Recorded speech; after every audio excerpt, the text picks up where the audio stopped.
योगी आदित्यनाथ उन्होंने जो है बैन कर दिया है यूपी में सेल ऑफ हलाल सर्टिफिकेट फूड के पैकेट्स की। आप इस पर क्या कहेंगे? आखिर इसके पीछे क्या रीजंस हैं कि यूपी में ये बैन कर देना? क्या किस कॉन्टेक्स्ट में योगी जी ने ये बैन देखिए, ऐसा है कि जैन दोस्तों, मैं हूं मेजर गौरवारी और आप देख रहे हैं मेजरली राइट। उत्तर प्रदेश की सरकार ने हलाल पे लगाया बैन। तो इसके ऊपर काफी हो हल्ला हो गया है कि भाई साहब आप हलाल प्रोडक्ट्स बैन कैसे कर सकते हैं। अच्छा, क्या होता है ना कि जब लोगों को नॉलेज नहीं होती, लोगों को ज्ञान नहीं होता, फिर लोग जो सांप्रदायिक भावना है उसमें जो आग है ना, उसमें घी का काम करते हैं। तो they speak from a place of a lack of.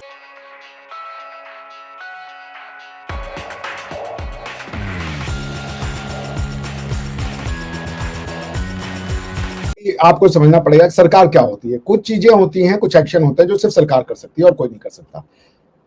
तो कोई भी फूड मार्केट में अगर बेचा जा रहा है तो वो फूड कंज्यूमेबल है नहीं है, एडिबल है नहीं है, उसकी क्वालिटी अच्छी है नहीं है, इसका एक सर्टिफिकेट इशू होता है।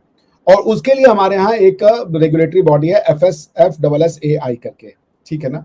अब अगर आपको फूड सर्टिफिकेट लेने के FSSAI के अलावा किसी और से लेना है फूड सर्टिफिकेट तो आप कहीं से नहीं ले सकते, क्योंकि ये तो टोटल गवर्नमेंट की इकलौती बॉडी है, ठीक है ना। इसका फुल फॉर्म है food safety and standards authority of India. So whether a food is consumable or not, whether a food is edible or not, it can only be certified by Food Security and Safety Authority of India. उसके अलावा कोई security और safety का certificate दे नहीं सकता और वो लेना भी नहीं चाहिए। यदि हमारे मुस्लिम भाई बंधुओं को या हमारे जूइश भाई बंधुओं को अपना कोई प्रोडक्ट है वो हलाल है या नहीं है वो खाना है, तो वो अपना जैसे जो गोश्त लेते हैं या कुछ और लेते हैं वो वहां से जाकर के अपने लोकल शॉप से ले सकते हैं, उसको कोई हम मना नहीं कर रहे। लेकिन हम क्यों हलाल सर्टिफाइड पैकेट खाएं? हमारा तो कोई लेना देना नहीं है उससे। आप पैसे चार्ज कर रहे हो हलाल फूड खाने का, जो कि मुश्किल से 10% लोग कंज्यूम करेंगे और 90% लोग तो उसको कंज्यूम भी नहीं करेंगे, उसके लिए आप पैसा चार्ज कर रहे हो। और ये पैसा चूंकि आप, और उसके लिए कंडीशन बहुत तरीके की होती है, ये पैसा चूंकि मुस्लिम कमाएगा तो सिर्फ वो मुस्लिम ज़कात में जाएगा। एक पैरेलल व्यवस्था नहीं खड़ी की जा सकती है। आपको स्टेट्स में रहना है, आप जब एक कॉन्स्टिट्यूशनल गवर्नेंस में रहते हो तो आपको फिर रिलीजियस लॉज नहीं मिल सकते, ये सेक्रीफाइस आपको देना पड़ेगा। अब हर कोई अपना अपना रिलीजियस लॉ लेगा, कल को कोई कहे हमको कोशेर फूड का चाहिए, फिर क्रिश्चियंस अपना फूड का मांगने लगे, कल को फिर सिख कहे हमें झटका फूड चाहिए, तो बहुत दिक्कत हो जाएगी। एक अथॉरिटी रहेगी, वो है FSSAI, उसके अलावा कोई वो नहीं होगा किसी को खाने में कौन सा वो मिला है, अब इंडिया वो गाय का वो चमड़ी मिला है कि सुअर की चमड़ी मिला है या किसका फैट मिला है, ये सब देखने के लिए FSSAI है। वो काम हमारा सिर्फ FSSAI कर सकता है। कुछ काम स्टेट का है, वो प्राइवेट फर्म्स नहीं कर सकती। तो मैं इस पूरे उसका समर्थन करता हूं कि बिल्कुल ऐसा होना चाहिए।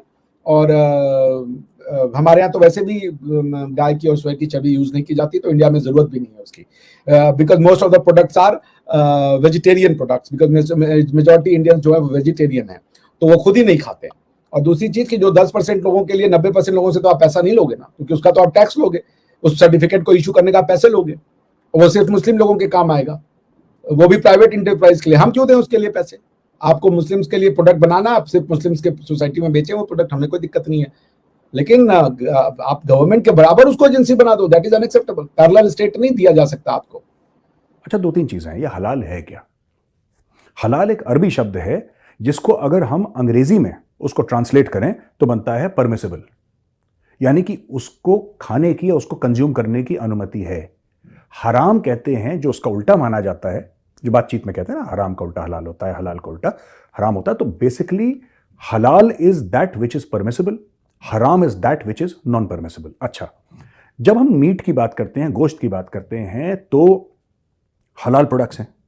हलाल प्रोडक्ट्स उसमें जनरली क्या होता है कि कुछ जैसे जानवर हैं, खासतौर से आमतौर से ये माना जाता है और है सच भी कि मुसलमान सुअर नहीं खा सकते, राइट?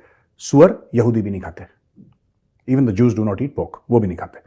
अच्छा, तो बेसिकली क्या है कि जानवर का सर जो है उस वक्त किबला टुवर्ड्स मेका, उस तरफ आप जानवर का सर रखेंगे और जानवर का एक शार्प नाइफ से जानवर की गर्दन काटेंगे, सामने से बिल्कुल काटेंगे, लेकिन जो स्पाइनल कॉर्ड है जानवर का, जो स्पाइन होती है ना, वो नहीं कटेगा, लेकिन वो काटेंगे, फिर उससे खून निकलेगा, और उस समय आप बिस्मिल्लाह पढ़ेंगे, और इस तरीके से जानवर को हलाल माना जाता है। और कुछ खास जानवर हैं, कई लोग ये कहते हैं कि मछलियों में या समुद्र की जो चीज़ें होती हैं उसमें हलाल और हराम का कॉन्सेप्ट नहीं है, वो वैसे ही खाई जा सकती हैं, एटसेट्रा एटसेट्रा। अलग अलग लोग हैं, अलग अलग विचारधाराएं हैं, लेकिन जनरली हलाल। अच्छा, दूसरी चीज़ है, कुछ और प्रोडक्ट्स हैं जो कि नॉन एडिबल हैं, राइट, जैसे मेकअप का सामान या कुछ और सामान, उसमें भी हलाल और हराम होता है। लेकिन उसमें क्यों होता है, उसका इंटेंट ये है कि क्या उसके अंदर, कई होते हैं ना कि आप किसी जानवर की चर्बी इस्तेमाल कर लें या किसी और प्रोडक्ट में, वो खाने की चीज़ नहीं है, लेकिन उसमें कोई जानवर का ऐसा इस्तेमाल कर लिया आपने प्रोडक्ट जो कि हलाल तरीके से फिर वो ना बनाया गया हो, मैन्युफैक्चर ना करा गया हो, या फिर वो जानवर हलाल ना हो, उसको हलाल ना करा गया हो, समथिंग लाइक दैट, तो वो फिर उसमें भी चेकिंग हो जाती है। अब भारत में क्या हुआ है, ये जो बैन करा है उत्तर प्रदेश में, लोगों ने धंधा बना लिया, लोगों ने कंपनी बना ली, हर चीज़ को हलाल हलाल हलाल, स्टैंप हलाल। अब आलू की भुजिया का पैकेट कैसे हलाल और हराम हो सकता है?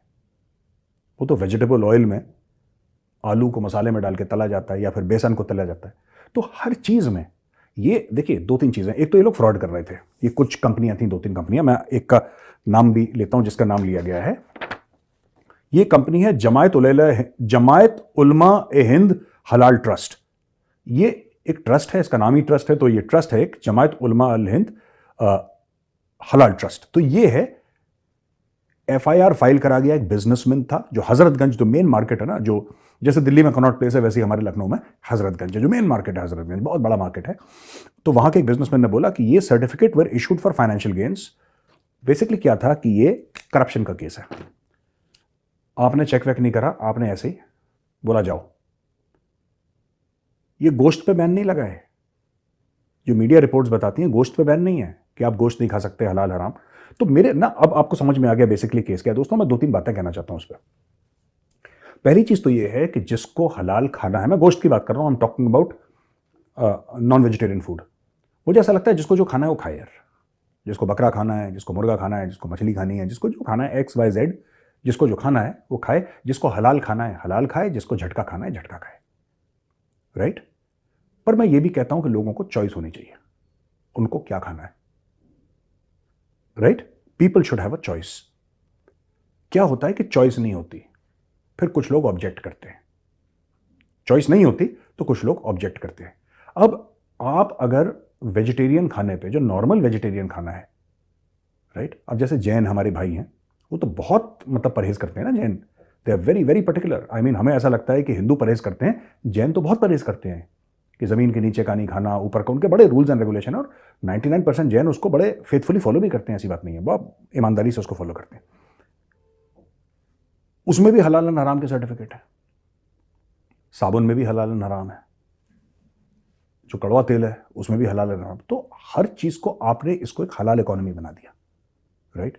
जब तक नॉन वेजिटेरियन का था एक बात समझ में आती थी, उसमें भी आजकल लोग KFC में जाते हैं। अब जब KFC है, मैकडोनल्ड्स है, जहां पे नॉन वेजिटेरियन का खाना मिलता है, वहां पे एक्सेप्टेड है इंडिया में। आंख बंद करके आप जाइए, आंख बंद करके आप जाइए और वहां पे बोलिए कि साहब मुझे हलाल का प्रोडक्ट चाहिए, तो हलाल का ही है वहां पे। आप चाहिए तो आपको सर्टिफिकेट दिखा देगा कि मेरे पास सर्टिफिकेट है, ये हलाल प्रोडक्ट है, तो वहां पे झटका नहीं मिलता। अब लोग जो हैं, कई लोग अब जाने लगे हैं और ये मांगने लगेंगे, साहब हमें झटका खाना है, आप हमारे लिए ऑप्शन रखिए, इसके बर्तन अलग रखिए, हम हलाल नहीं खाएंगे। मैं आपको बताता हूं, ऐसा हुआ, ऐसा था नहीं पहले, ऐसा था नहीं पहले। पहले जो हिंदू जाता था वो भी खाता था, वो कहता था ठीक है, क्योंकि हिंदुइज्म में, सिखिज्म में है, ठीक है, सिखिज्म में है जो सिख धर्म है, लेकिन हिंदुइज्म में जो नॉनवेज खाता है वो कैसा भी नॉनवेज खाएगा, झटका हलाल, उसको 2 रुपए का फर्क नहीं पड़ता, उसको टेस्ट का फर्क पड़ता है, साफ सफाई का फर्क पड़ता है, और उसको किसी चीज का फर्क नहीं पड़ता।